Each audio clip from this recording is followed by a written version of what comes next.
ตะเวนแดงลับดงตึกสูงใจลอยอยู่ในเมืองกรุงไปถึงทิวทุ่งท้องนาคือทอดแม่พ่อสบายบ่น้อยามลูกจากมาฝาเฮือนแอมตองมุงยาหลับตายังจำฟังใจไม่อยู่เมืองไกลบ่อุ่นใจคืออยู่บ้านเฮาหาปลาหน้าหวานเกี่ยวข้าว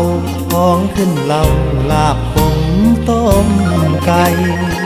หนาวหมอกจางจางไอดินกลิ่นฟางยังค้างในใจ